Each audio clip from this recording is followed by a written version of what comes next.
There are three reasons not to be too worried about AI as of now or at any time in the near future. These reasons are AI mistakes, which we refer to as hallucinations, to be charitable.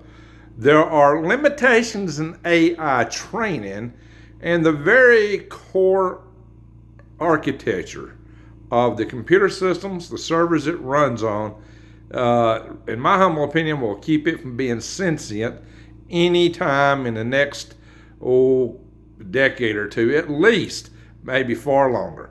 So this is Greg Allison with Galactic Gregs. A lot of people are worried right now about AI, especially with the announcements of Stargate, the $500 billion that's going to be put into developing this AI system from just one conglomeration of companies, a little bit of assistance from the federal government, I suppose, in terms of deregulating nuclear power plants that can be put in rapidly, the small modular nuclear reactors, which I'm in favor of that kind of plant.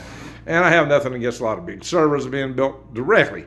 So a lot of people are just thinking we're going to have Skynet, that we're going to have Terminators running around everywhere. Well, you know, there are a lot of impressive robots that are scary. There's a lot of drones that are scary.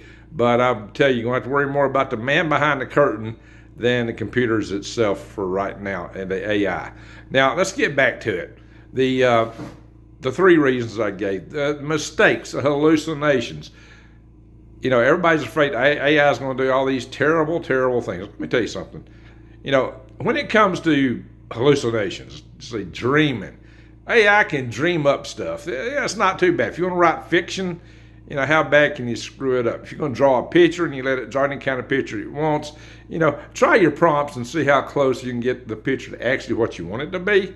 And AI, and not very well. I mean, draw some amazing pictures, but getting exactly what you got in your mind is not what it's going to draw.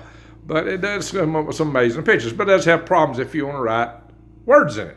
For example, I'm about to come out with as soon as I get this up in here enough to where I can run my docking stations, I'm going to do a video on U.S. Army anti-gravity propulsion research, which they were involved in. However, like my thumbnail for that. I got a great thumbnail, but AI still can't do simple rudimentary things like in the pictures, spell words right, like four-letter words like Army. I'm going to leave it in the thumbnail as a case in point to reinforce this video. It's an amazing thumbnail, but, you know, it still has a problem, I guess, getting fingers right. It's just oddball little things that AI has issues with. And, you know, there's a lot of people out there who say, oh, you can write your books with AI. Yeah, right. You can tell that's AI written, too, unless you go through a whole lot of filters and steps and spend some time putting in a little bit of your own creativity. It's junk. Now, here's the real proof in the pudding. A lot of guys don't really follow it. You see AI respond to stuff, and you're wooed and wow. Let me tell you something. I try to do research with AI. I was trying to find reinforcements for hazard analysis controls. And so I was asking AI to search the industry literature for controls for specific hazard analysis and to give me the documentation from military specs, industrial specs, and such. And let me tell you something, it's not even right half the time. And usually it's way off. It will say this spec it has a citation or control this hazard caused to blah, blah, blah, blah, blah. And you know what? No. If you were dumb enough to list all that in your hazard analysis, you're stupid. Because it's wrong more often than not. I mean wrong, dead wrong. The documents that cite often have nothing to do with it. Now, sometimes you can find a few good documents. Now, if you're really doing the actual work of hazard analysis, you couldn't use this stuff anyway. This was an experiment I was doing to test AI. The reason you couldn't use it anyway is because every organization has its own specifications that it follows, and you have to use the specifications that your organization follows. But, you know, sometimes if you just want to throw some stuff out there to put something on the wall to get things started, get discussion started, okay, that's fine. But that's not a good long-term fix. But the mistake rate is very high, very high. And I also hear that it's writing a lot of code that's bad too. So, you know, supposedly code is where it really shines. And so everybody's saying, well, now there's reports out that AI can replicate itself. Oh yeah, well, how good are the replications? And even then, it's still not sentient. Guys, we'll get to that in a little bit. So this mistake rate, the hallucinations, is high, very high. You got to filter it. You got to read it. You got to double check everything you get from AI, or you're going to have garbage, literally garbage. And what's that take? A human in the loop to double check it, a human being. That's what I'm telling you. Now, AI may be a threat to jobs. It's going to automate some simple tasks and make things simpler. We got phone answering bots. I hate those things that are using AI today. It still don't get you what you want. When I call in like to a credit card company or something, I have a specific thing I need to get. And the selections are never right. And the AI, the artificial intelligence, is really stupid. And it really can't get what I'm trying to tell it that I need. It's not things that's that far off the wall. It's not good. And everybody's scared of this stuff. Okay, let's talk about training. You know what Elon Musk has said? He said AI has already absorbed the entirety of human knowledge available on the internet in terms of training. We've trained it with everything we got. So suddenly we're going to build these vastly more complex computer systems. And what are we going to train them with? What are they going to do? Oh, they got a solution. They got a solution. We're going to have AI train AI. What's that mean? Making up stuff? Oh, the hallucination rate will go out the charts. The accuracy will go, crash. So just how good is this stuff going to be? It's already bad. No, it's bad. It really is. The mistake rate is high. Way too high. It's unacceptable, to be honest. It's unacceptably high. And this is what I have found doing my own research, trying to do detailed analysis. When you try to do real stuff, it's junk. If you just wanted to write a fiction or draw a picture, yeah, it's pretty amazing. It can gin up some crap real fast. It's crap, okay? AI is overblown. It's oversold. And so now we're going to have AI training AI, hallucinating systems, training hallucinating systems over things they're making up because it's already absorbed all the knowledge available. Absorbed. Absolved, yeah, it may be better. Freudian slip. Interesting. So, the third and final reason that AI is not going to be a threat anytime soon is the very basis of the computer. The computer's basis is a transistor. A transistor is just a way to amplify a voltage, pretty much. You have a base current, which is what you're trying to amplify, and it shuts on and off in the transistor, which the gates, basically valves, a larger current amplifier. Now, there are NPN transistors or PNP transistors. I'm not going to get into that. They're made up of, internal diodes, really. I'm not going to get into that with you. But okay, so let's take it to the next step. They take these transistors and they put them together into something called a latch or a gate. By grouping them in a certain way, you can make that transistor maintain and hold a specific voltage level, either a high voltage or a low voltage. You typically you have transistor to transistor logic, and the voltage level is typically about 5 volts.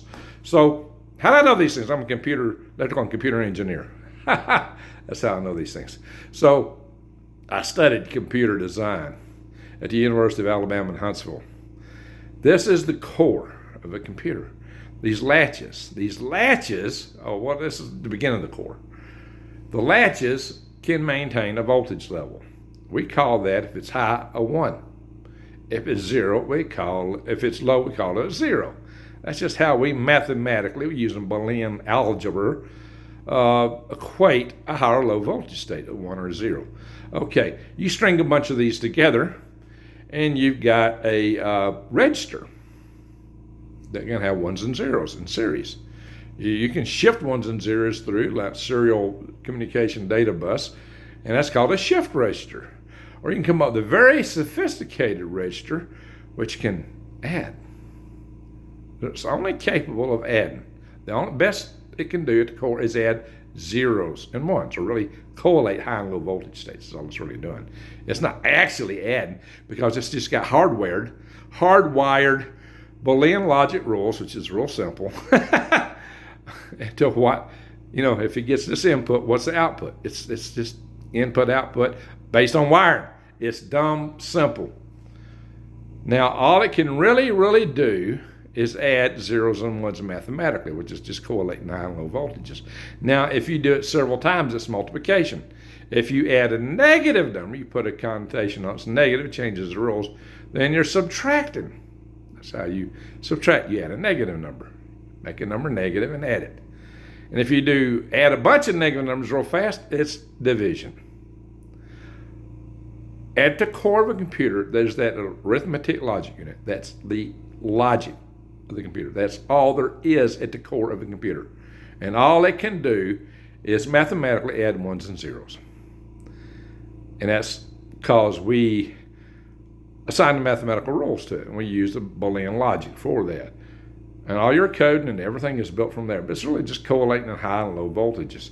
And our code we write makes it look like it's doing this or that or the other. And honestly, all the very sophisticated things that you see computers do, even when it's talking to you, it don't know jack diddle. It knows nothing. It's just high and low voltage correlator. There is, it defies me to see how sentience, self-awareness would arise out of something so bone-skulled, hardwired, dumb. How is that going to be sentient? Well, some people are concerned that we get enough sensors in the system that might become sentient and self-aware. Maybe enough sensors, if you can somehow program a sense of self, then you better have some sense of pain or something the computer wants to avoid, or like being shut down might be the problem. Like HAL 9000, these topics were dealt with back in as early as the mid-60s in 2001: A Space Odyssey, right? HAL 9000.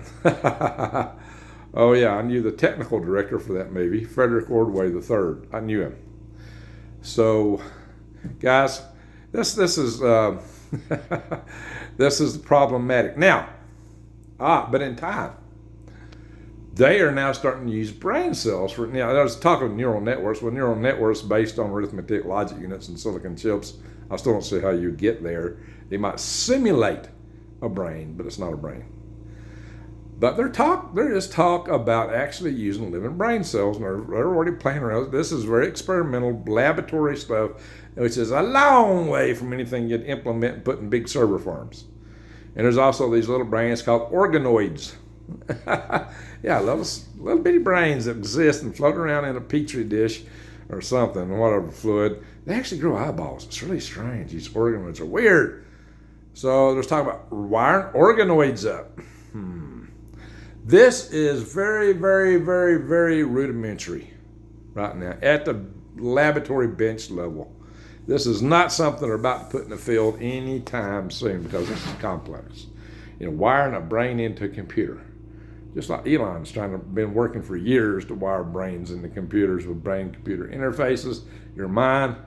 But still, that's not really using the computing power of your mind. It's just trying to read words and thoughts at a certain level. What are the signals your brain's putting out?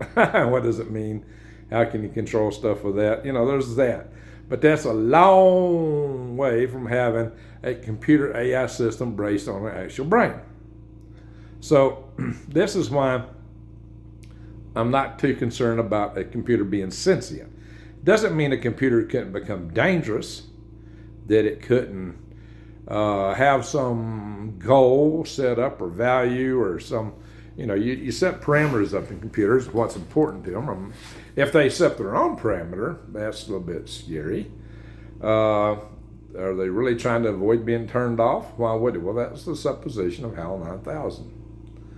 So there needs to be a serious software system safety analysis of AI. I agree with that. But in the long term, the threat of AI is mostly not the AI itself, it's whoever controls it. It's the man behind the curtain. It's not the AI itself, I don't think, not anytime near soon. Now, there'll be a lot of jobs that might get wiped out, but there'll be a lot of other jobs created. So learn the systems. We're familiar with how to use them, but still you better not trust it because it makes mistakes, and it's going to make even more mistakes when they make it bigger and faster and have AI training AI. The mistakes are going to be off the wall. You might not even be able to use it. It may just totally crash and collapse of its own misdirected inertia. You know, what we're dealing with is large language models. It's just language models. Language is just a piece of intelligence.